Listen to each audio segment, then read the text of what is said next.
All right, I'd like to take a moment. You've all probably noticed these amazing fish we have here up front as our backdrop. We'd like to give a big thank you to Janine Mason for the solidarity fish that give us these amazing visuals, and also to all the signs and the great artwork that I see out there. Thank you all. All right, our next speaker is Eric Rollins. He is the supervisor of the Orange County Soil and Water Conservation District. Please welcome Eric. Hello, everybody. It's an honor to be here in front of you today. I don't know how often it happens on the old Capitol steps that we get to talk about an issue that's nonpartisan, and nothing is more nonpartisan than the environment.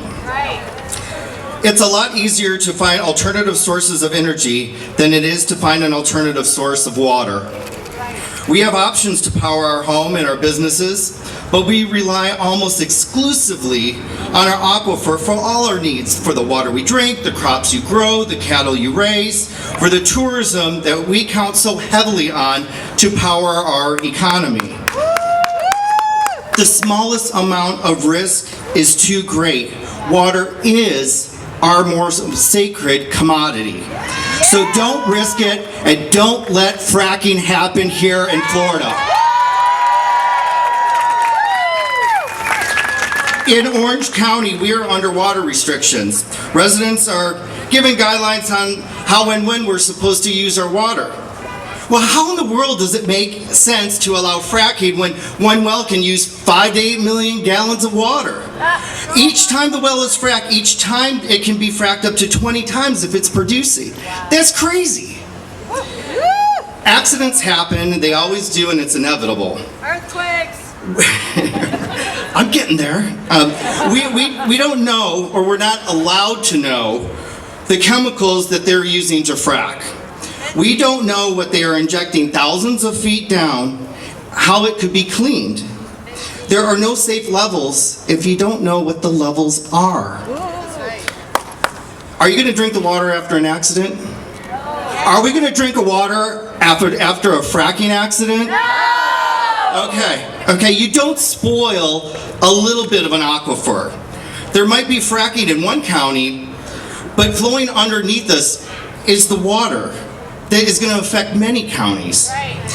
You can't clean up an aquifer. Can you clean up an aquifer? All right, we cannot clean up an aquifer. Where are we going to get our water from?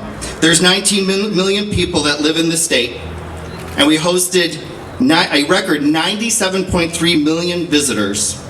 And that is an unbelievable amount of water. And what happens if we can't use the water? Now, I'm sure you know that soil and water conservation supervisors are elected, but we're unpaid. We do this because we care. How I earn a living is I sell real estate. Now, imagine how you would feel if the home you just purchased, if the home that you're raising your kids in, what if they decided to frack in your backyard? Or down the street, or a mile away? It doesn't matter, because fracking could be close enough that you will have trouble selling your house. How are you going to get the best price for your home if you can smell it, if you can hear it, if there's 10 times more trucks traveling down those roads to do it? And what about feeling it?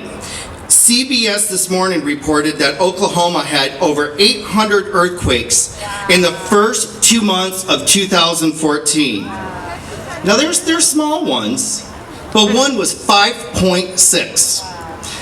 How many sinkhole-prone areas are there in Florida? The whole state. Do you think that if we gave these areas a little shake a few hundred times, what would happen? Do we want to know? Let's ban fracking in Florida. What are we going to do? We're going to ban fracking in Florida. Ban fracking in Florida. It's worth repeating, it's a lot easier to find an alternative source of energy than it is to find an alternative source of water. I've thrown out quite a bit of information and a lot more questions than we seem to have answers for. So let me just say this. Don't do it. Don't do it. It's not like this is costing us something. It'll cost us if it happens. But just don't do it. Use common sense. The potential for disaster far outweighs the gain. An ounce of prevention, please. Yes. The voters have spoken and spoken loudly in a non-partisan way that above all protect the environment. We are trying to solve so many problems right now. Why add one more? Right. So thank you, and let's ban fracking in Florida.